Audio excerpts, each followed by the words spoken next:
Berastegiko udalak jaso du diru laguntza garrantzitsu bat, Kirol da Kultura Departamentura, Kirol planeako zehatz-mehatz. Genemakigun denbora, herriko frontoia eraberritzeko beharra ikuste genuna, eta behin eraberritzen hasita behar dan bezala ez, bere kostu esanguratsua izan duna, ezta? Eta behar genuna bai edo bai beste erakunde batzutako laguntza ekonomikoa.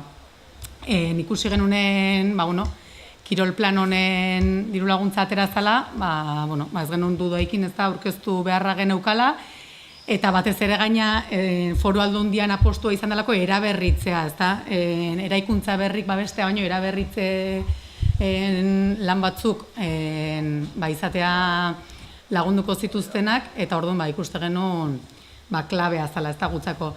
Eta, diruz lagundu digute 150, eta, gutzat oso pozgarria izan zen, eta aurrea juteko klabea, ez da.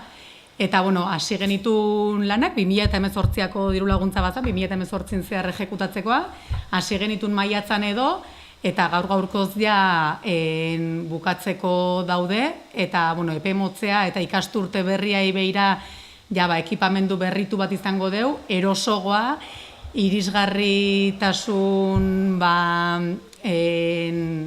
bete beharrak edo beteko dituna, eta herritarrentzat azkenen erosogoa eta erakargarrigoa eta ekipatugoa izango dana. Eta baita ere, gure ikastetxeko aurrentzat hain garrantzitsua dan gune bat, segurtasun guztiz erabilial izango dutena. Rekonozituz eta eskertuz Berastegiko udalari proiektua aurkeztu izana. Ze guk jakin badakigu horrelako herri txikientzat ez dela, komentatzen gendun, ez dela batere erresa horrelako ekipamenduak berritu izatea, garestiak izaten dira gaina normalean, itokinak izaten dituzte, kubiertak diala, irisgarritasun baldintza berriak iristen direnean bete behar hori ez da makala izaten hori behar bezala egitea. Eta gainera badakigu horrelako herri batentzat frontoia kirol ekipamendu bat baino zer gehiago ere badala, ez? Segurazki azpiegiturari garrantzitsuenetariko bat izan daiteke, baita ikuspegi sozial batetik begiratuta, ez?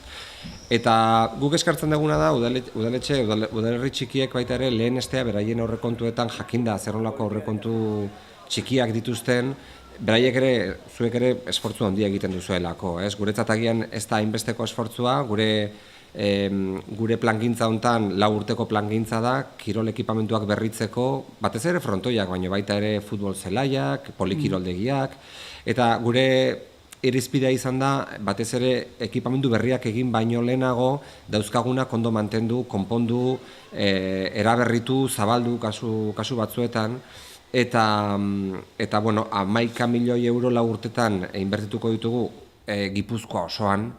Kasu honetan erdizbana egin dugun ekimena da. Guk kaleratu genituen diru laguntzen baldintzetan edo, esaten zen, lehen etxiko genituela operazioak nun eta irisgarritasun baldintzak eta hobetuko ziren, eta kasu hau oso argia zen.